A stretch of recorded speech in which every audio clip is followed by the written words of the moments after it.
സാധാരണ എല്ലാവർക്കും ഉണ്ടാക്കാൻ അറിയാവുന്ന അവൽ നനച്ചതിന്റെ റെസിപ്പിയാണ് ഇന്നത്തെ വീഡിയോയിലുള്ളത്. എല്ലാവരും ഉണ്ടാക്കുന്നതിൽ നിന്ന് കുറച്ച് വ്യത്യസ്തമായി അവൽ വറുത്തെടുത്തിട്ടാണ് ഞാനിത് ഉണ്ടാക്കുന്നത്. അവൽ ക്രിസ്പി ആയിട്ട് കഴിക്കാൻ താല്പര്യമുള്ളവർക്ക് ഇഷ്ടപ്പെടുന്ന റെസിപ്പിയാണിത്. ഞാൻ Nisha. Welcome to my channel thecoffeemug. നമ്മുടെ അവൽ നനച്ചതിനായി ആദ്യം അവൽ ഒന്ന് റോസ്റ്റ് ചെയ്തെടുക്കണം. അതിനായി ഞാനൊരു പാൻ ചൂടാക്കാൻ വെച്ചിട്ടുണ്ട്.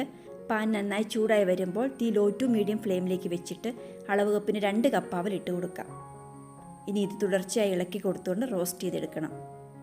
ഇത് വെള്ള അവലിലും ബ്രൗൺ അവലിലും ചെയ്തെടുക്കാവുന്നതാണ്. ഞാനിതിനായി ഉപയോഗിച്ചിരിക്കുന്നത് മട്ട അവലാണ്. അതുപോലെ തന്നെ സാധാരണ രീതിയിൽ അവൽ നനയ്ക്കുമ്പോൾ അവൽ റോസ്റ്റ് ചെയ്യാറില്ല. ഞാൻ ഈ ചെയ്യുന്നത് പോലെ ഒന്ന് റോസ്റ്റ് ചെയ്തെടുക്കുകയാണെങ്കിൽ കഴിക്കുമ്പോൾ ചെറിയൊരു ക്രിസ്പിനെസ്സും ഫ്രഷ്നെസ്സും ഫീൽ ചെയ്യും. അതുകൊണ്ടാണ് ഞാനിത് വറുത്തെടുക്കുന്നത്.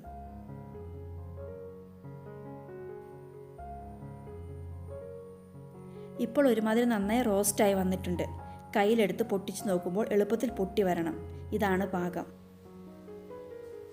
ഇനി ഇത് തീയിൽ നിന്ന് മാറ്റിവെക്കാം. അടുത്തത് അവൽ നനച്ചെടുക്കണം.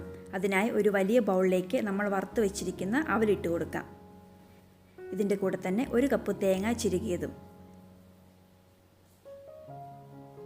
നന്നായി മിക്സ് ചെയ്തതിന് ശേഷം കൈക്ക് അമർത്തി തിരുമ്മിയെടുക്കണം.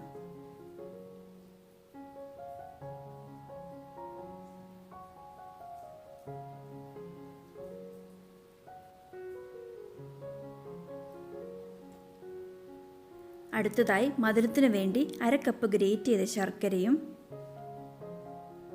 1/4 ടീസ്പൂൺ ജീരകം പൊടിച്ചതും കൂടി ചേർത്ത് തിരുമ്മിയെടുക്കണം. മധുരത്തിനായി സാധാരണ ശർക്കരയോ വെള്ള ശർക്കരയോ ഉപയോഗിക്കാവുന്നതാണ്. ശർക്കര കട്ടകളൊന്നുമില്ലാതെ ഒരു കത്തിക്ക് ചീകിയെടുത്താൽ മതി. അതുപോലെ തന്നെ ശർക്കര താല്പര്യമില്ലെങ്കിൽ ആവശ്യത്തിന് പഞ്ചസാര ചേർത്ത് ഉപയോഗിക്കാവുന്നതുമാണ്. ജീരകപ്പൊടിയോ ഏലക്ക പൊടിച്ചതോ നിങ്ങൾക്ക് ഏതാണ് താല്പര്യമെന്ന് വെച്ചാൽ അത് ചേർത്ത് കൊടുത്താൽ മതി കേട്ടോ.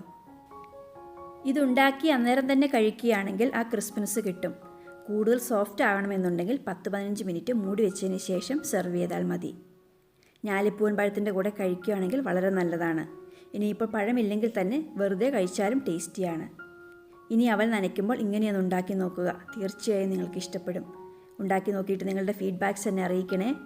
റെസിപ്പി നിങ്ങൾക്ക് ഇഷ്ടപ്പെട്ടെങ്കിൽ ലൈക്ക് ചെയ്യാനും നിങ്ങളുടെ ഫ്രണ്ട്സിനും ഫാമിലിക്കും ഷെയർ ചെയ്യാനും മറക്കല്ലേ. അതുപോലെ തന്നെ നിങ്ങൾ ഈ ചാനൽ സബ്സ്ക്രൈബ് ചെയ്തിട്ടില്ലെങ്കിൽ ഒന്ന് സബ്സ്ക്രൈബ് ചെയ്ത് എന്നെ സപ്പോർട്ട് ചെയ്യണേ. അപ്പോൾ നമുക്ക് മറ്റൊരു നല്ല റെസിപ്പിയുമായി വീണ്ടും കാണാം. Thank you.